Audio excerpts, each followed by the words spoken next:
በደቡብ አፍሪካ እየሞቱ ያሉ ኢትዮጵያውያን ጋር በተያያዘ አንድ ነገር ለማለት ወደድኩ።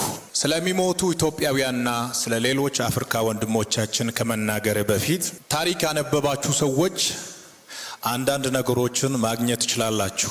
1948 እስከ 1994 ድረስ በነበረው ዘመን ደቡብ አፍሪካውያን በከፍተኛ ሁኔታ በሚጨቀኑበትና በሚረገጡበት ዘመን፣ ነጮች እንደፈለጉ በሚያደርጉበት ዘመን፣ በዘር ተለይቶ በሚጨፈጨፉበት ዘመን የደቡብ አፍሪካ ዜጎች ወንድሞቻችን ናቸው፣ ደማቸው ደማችን ነው፣ ስጋቸው ስጋችን ነው በማለት በዓለም መድረክ ታውቃላችሁ፣ ኢትዮጵያ ያልተገዛች ሀገር ናት። በደቡብ አፍሪካ ዜጎች ላይ የሚደረገውን ጭፍጨፋና ግፍ በአደባባይ የተቃወመች ሀገር ኢትዮጵያ ነች። በጣም የሚገርማችሁ ታሪክ ስታነቡ ብዙ ደቡብ አፍሪካውያን ኢትዮጵያ መጥተው ነው ስልጠና የወሰዱት። ኢትዮጵያውያን ነበሩ ያሰለጠኑት። ኢትዮጵያ ከድሮም ጀምሮ ትልቅ ሀገር ናት።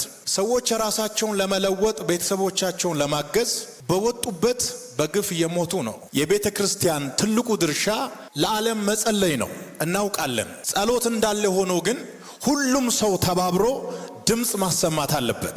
እኔ ያዘጋጀሁት ፕሮፋይል ፒክቸር አለ። በመላው ዓለም ላሉ ለክራይስት አርሚ ተከታዮች፣ ለሌሎችም ይሄ ጉዳይ ዘር፣ ሃይማኖት፣ ቋንቋ፣ መልክ የሚለይ አይደለም። ሁላችሁም የራሳችሁን ፕሮፋይል ፒክቸር በመቀየር አሁን የሚሰጣችሁን እንድታደርጉና በሶሻል ሚዲያችሁ ላይ ይህንን መልእክት ሁላችሁም እንድታስተላልፉ እንደ ቤተ ክርስቲያን መሪ ነው ማዛችሁ።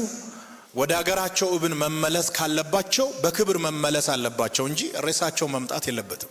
የፌስቡካችሁን፣ የቲክቶካችሁን፣ የዩቱባችሁን ፕሮፋይል በሙሉ በዚህ ፕሮፋይል ፒክቸር እንድትቀይሩ ሁላችሁንም ጋብዛችኋለሁኝ። በደቡብ አፍሪካ የሚኖሩ ኢትዮጵያውያን የታመሙ ሰዎች አሉ ሲባል ገንዘባቸውን ልኮ የሚያሳክሙ፣ ትናንትና አባይ ተገድቦ እስከሚያልቅ ድረስ ገንዘባቸውን እየላኩ ከኛ ጋር የገደቡ ሀገራቸውን ተስፋ የሚያደርጉ ናቸውና ሬሳቸውን መቀበል የለብንም፣ በሰላም መምጣት አለባቸው።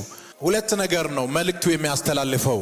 የመጀመሪያው በግፍ የተገደሉ ሰዎች ፍትህ እንዲያገኙ፣ ሁለተኛው በህይወት ያሉ ሰዎች ጥበቃ እንዲደረግላቸው ይጠይቃል።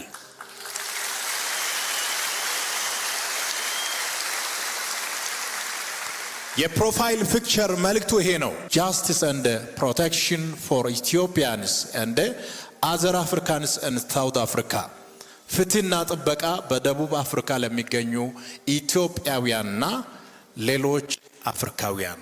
ይህንን ፕሮፋይል ፒክቸር አስቀምጠናል በእኛ ሶሻል ሚዲያ ላይ። እየፈሰሰ ያለው ኢትዮጵያውያን ደም ነው። ሁላችሁም ለዚህ ደም ድምፅ ማሰማት አለባችሁ። አንዳንድ ሰው ሀገር ውስጥ የሚሞት ሰው አይደለም ወይ ሊል ይችላል። የነሱ ሁለት ሞት ነው። እዚህ ያለው አባቱን እናቱን እያየ ነው የሚሞተው፣ የሚያለቅስለት አለ። የነዚህ ግን ባል ከምስት፣ ምስት ከባል ተለይታ ከሚወዳቸው ልጆች ተለይቶ ነገ ከነገ ወዲያ ያለው እያሉ